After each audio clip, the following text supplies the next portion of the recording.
What's up, everybody? It's Common Sense Investor coming at you with another video. And in this video, we're going to be talking about the new Rose Izzo motion that was filed earlier this morning. And unbelievably, no matter how busy that woman is, Miss Vice Chancellor Zern responded like that and has already responded to Miss Izzo's motion. We're going to talk about that. First, let's take a look at what the motion was about. Here it is, Rose Izzo's motion for clarification of the scheduling order, or alternatively for maintaining of status quo order pending appeal. What does that mean? Very simple, in simple terms for us. She's basically She's basically motioned the court. She messaged me. And she sent a motion to them, okay? We're going to talk about that because when I got the motion, I was next door with my father, and I couldn't get to my computer to pull it up and actually look at it like I needed to. So I messaged Miss Rose, and Miss Rose responded. And she said, take care of you. I said, I'm at my dad's, and I see that you filed a new motion and can't read it. I was wondering when I got home and back in front of my computer, maybe we could do an interview with me about where we stand. And she said, you take care of your dad, tell him I said hello and say hi to all the chat room as well. Because when she responded back, I told my chat groups that I was discussing things with her, and I accidentally sent the message to her. And she's laughing that I accidentally sent the message for them to her. So I'm glad I didn't talk shit about her, huh? However, I cannot do an interview with anyone for now. I am bound by the court not to discuss anything about the case. I do watch your videos, thank you, Miss Rose, and can't thank you enough for all that you do. Be safe and feel free to call me anytime, even just to pray. God bless, Rosie. And I said, well, that's sweet. All right, so she's saying the same thing to the judge that many of you have on your mind. Judge, what's next? And that's what she just said in this title. She said, clarify for us the next scheduling order. All right, now scheduling order. Remember when she gave Allegheny and AMC a week to come up with the settlement, and then we had a week to object to the settlement, and the special master had a week to go over our objections and so forth? That was a scheduling. And now we're entering into a different phase of the lawsuit, and it's going to need a scheduling because people, we're just scratching the surface of this thing. She still has to certify us as a class. She has to make a determination of who's going to be lead plaintiff and lead counsel in this case. She still hasn't made that decision. And like I said, people, at the snap of her fingers, the judge had responded to both the parties and Miss Rose, all right? And she says, hey, I've read both of y'all's shit. She said they scratched out and or AMC preferred equity units from the settlement, releasing them where they'd be able to sue if they want to at a later date, all right?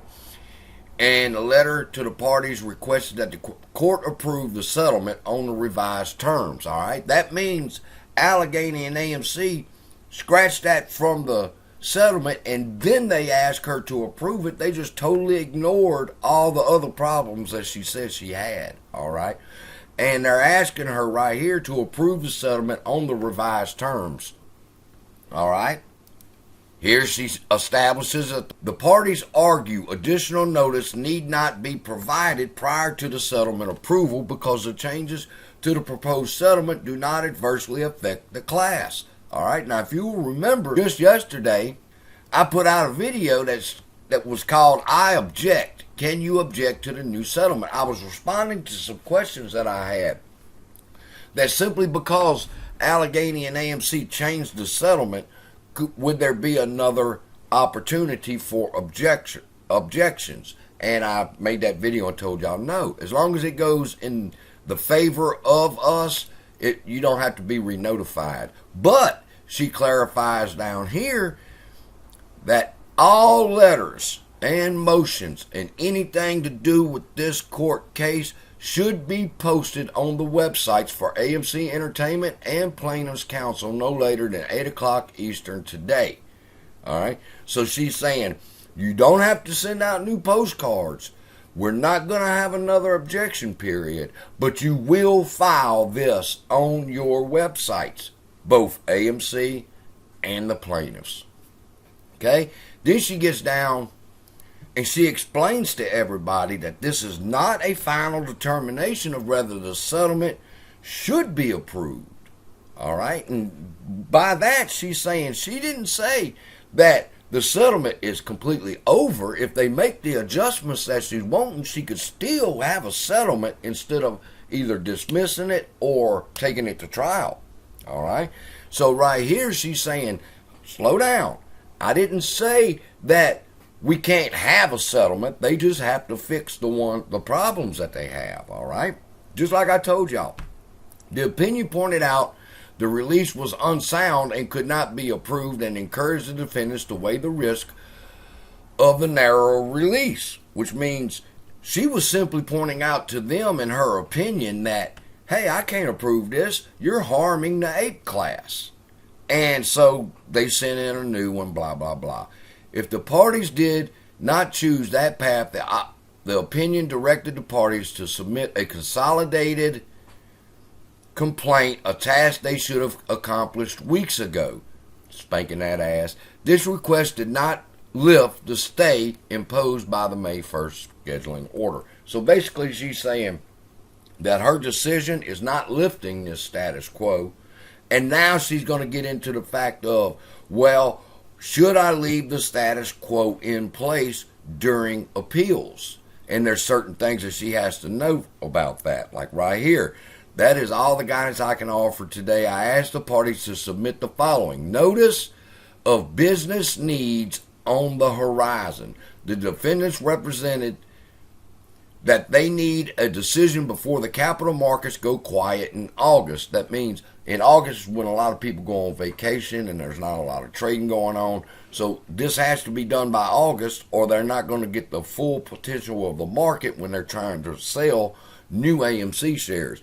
The court has made all efforts to meet the business needs. I raised my concerns about the release with counsel at the settlement hearing in June. Instead of addressing those concerns, the parties let a month go by and only sought to amend the release after I concluded the release was unsound. She said, I told y'all fix this shit a month ago, and y'all didn't do it. Spanking that ass over and over and over. So now what she's wanting from AMC, she's wanting to see their business plan. She wants to know if she can carry this to August. Does it have to be finished before August? What about after August? What's going to happen? How much longer can AMC stand to be in this lawsuit is what her next concern is.